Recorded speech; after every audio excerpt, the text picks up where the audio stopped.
Selamat siang, salam sejahtera. Nama saya Nathaniel Loman Tobing, NIM 2502 01022402, Prodip S1 Manajemen.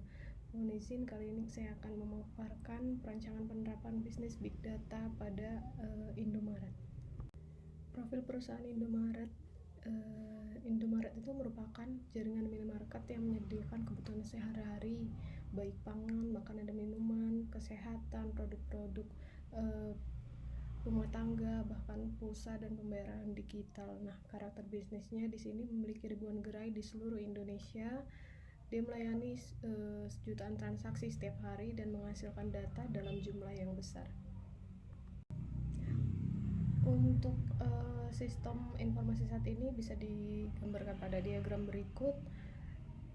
Keterangannya yaitu barang dikirim dari supplier ke gudang pusat, lalu dari gudang pusat itu digerakkan, didistribusikan ke barang-barang gerai.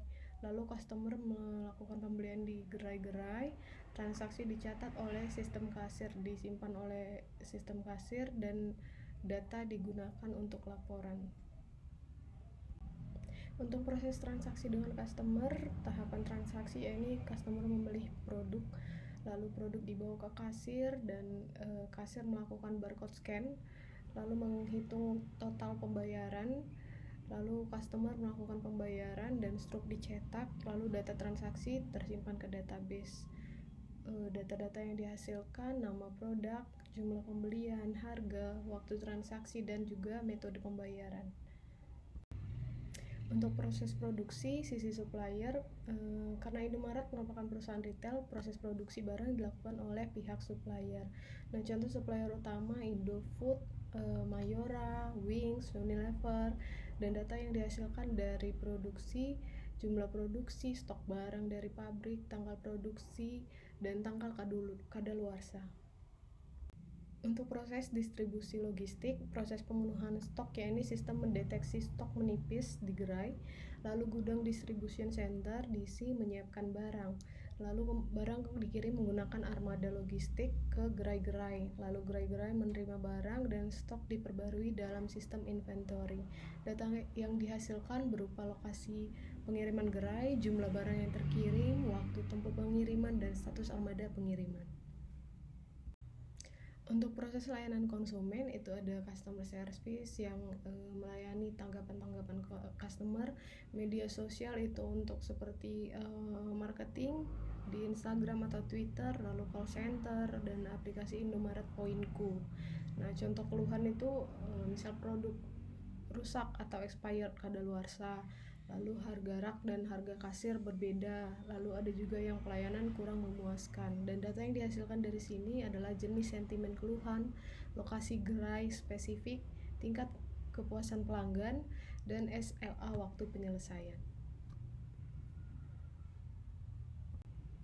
Untuk permasalahan sistem saat ini ada contohnya volume data besar, data transaksi dan harian dan di gerai itu ribuan ya, sangat besar dan membebani database relasional biasa. Lalu ada juga analisa lambat, sulit menganalisis perilaku pelanggan secara cepat karena sistem yang tersebar. Lalu prediksi stok kurang akurat, prediksi kebutuhan barang masih mengandalkan histori kasar dan belum optimal. Lalu ada risiko inventory, sering terjadi potensi kehabisan stok atau mungkin kebalikannya kelebihan stok di gerai. Lalu ada data terfragmentasi, data pelanggan tersebar di berbagai sistem. Nah, untuk rancangan penerapan Big Data di sini konsep utama penerapannya adalah data integrasi, data integration. Semua data terstruktur, transaksi maupun tidak terstruktur, keluhan, teks, log aplikasi dikumpulkan secara terpusat dalam satu Big Data platform. Nah, hal ini memungkinkan analisis silang yang komprehensif dan menghubungkan pola pembelian dengan efisiensi logistik. Arsitektur Big Data yang diusulkan yaitu komponen arsitektur data source, transaksi, gudang, distribusi, CS, data collection, dan big data storage. Ada juga data processing, Apache Spark Analytics untuk komputasi paralel dan machine learning. Lalu ada presentation, itu dashboard business intelligence.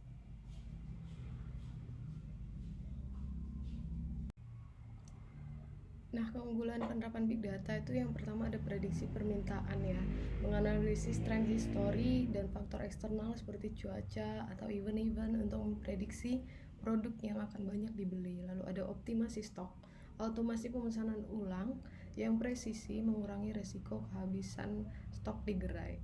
Lalu yang ketiga ada analisis konsumen, mengetahui produk-produk favorit dan kebiasaan asosiasi produk. Dan keempat ada personalisasi promosi, memberikan promo via aplikasi yang sangat spesifik sesuai habit belanja tiap individu. Lalu ada yang terakhir ada keputusan cepat.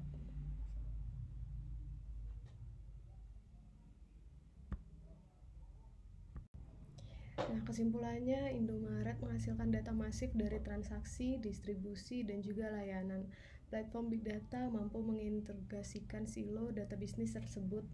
Penerapan ini secara signifikan akan meningkatkan efisiensi logistik dan kualitas pelayanan berbasis data. Big Data mampu membantu perusahaan mengubah data menjadi keputusan bisnis yang lebih tepat dan lebih cepat.